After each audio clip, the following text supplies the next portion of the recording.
Hey, all right. So I haven't been posting anything in a long, long time.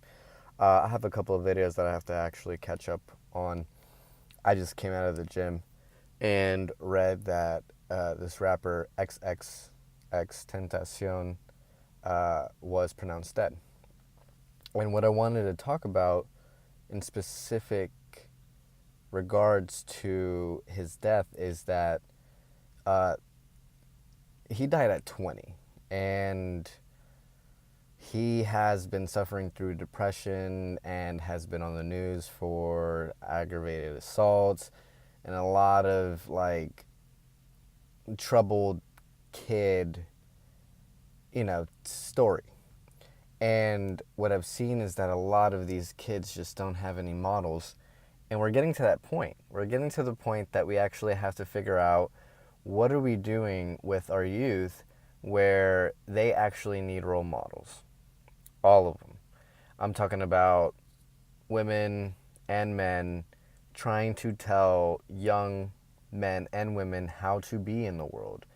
And this is very difficult because what happens is that they get confused because as parents or models or mentors, you try to do your best and you are imperfect. You are perfectly imperfect in the way that you are right now, and you have your faults.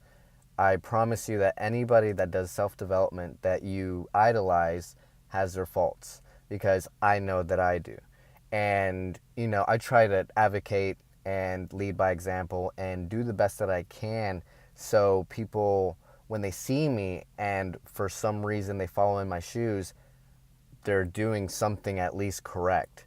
And seeing this kid, being shot and the irony behind it where he's actually trying to improve his life shows how short life is. And being able to get out of such a deep, deep hole is really, really difficult. And, God bless the kid, man. He was very talented. I'm a big, big hip hop fan. I listen to pretty much any kind of rap. And I know when people are good. So having that talent just completely just gone out of the world is such a sad, sad story.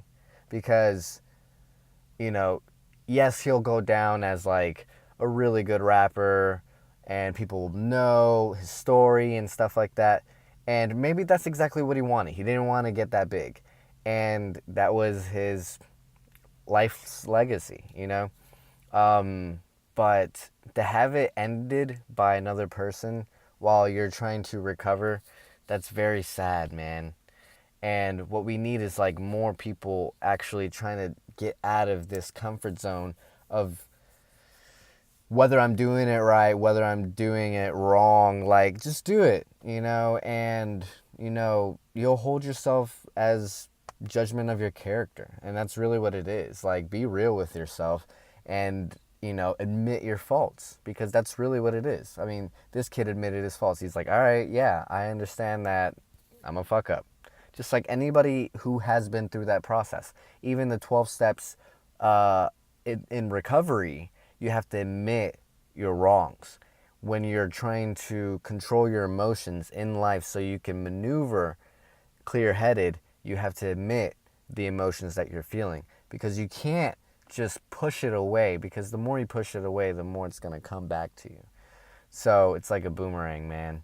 It's just whether you are anticipating that to come back in a positive way or whether you're just going to let it, life just blindside you. All right, so I'm out and about what I just talked about. Peace.